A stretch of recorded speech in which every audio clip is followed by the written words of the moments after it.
Hi everyone, I'm Swathi. చాలామంది నన్ను అడుగుతున్నారు ప్రీప్లీటింగ్ చేసిన శారీని డ్రేప్ చేసిన తర్వాత ఎలా స్టోర్ చేయాలి అని చెప్పి. ఇక్కడంతా మీ క్లయింట్స్ కనిపిస్తున్నాయి కదండి. దీని ఆల్రెడీ ఒకసారి ప్రీప్లీటింగ్ చేసిన శారీని మళ్ళీ మన దగ్గరికి తీసుకొచ్చారు. వన్స్ ఒక్కసారి ప్రీప్లీటింగ్ చేసిన శారీని డ్రేప్ చేసుకున్న తర్వాత మీరు దాన్ని సన్లైట్కి ఆరేయాలి. సన్లైట్కి ఆరేసిన తర్వాత ఓపెన్ ఐరన్ శారీ మొత్తం ఓపెన్ చేసి నీట్గా ఐరన్ చేసి స్టోర్ చేసుకోవాలి. ఎందుకు అని అంటే జెరీ అనేది బ్రేక్ అవుతుంది, జెరీ బ్లాక్ అవుతుంది మీరు అలానే స్టోర్ చేస్తే.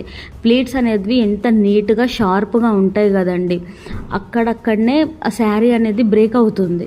చాలా అమౌంట్ పెట్టి మనము పట్టు శారీస్ కొనుక్కుంటాం, దానికి ఎక్కువ లైఫ్ ఉండకపోతే చాలా బాధ అనిపిస్తుంది, అమౌంట్ వేస్ట్ అయింది అని చెప్పేసి. సో అలాంటి మిస్టేక్స్ కావద్దు, అలా జరగద్దు అని అంటే నేను చెప్పినట్టు మీరు శారీని స్టోర్ చేసుకోండి. మీకు ఇలా prepleating service and draping service కావాలి అంటే స్క్రీన్ మీద కనిపిస్తున్న నంబర్కి కాంటాక్ట్ అవ్వండి. Thank you for choosing Mata sari prepleating and box hold.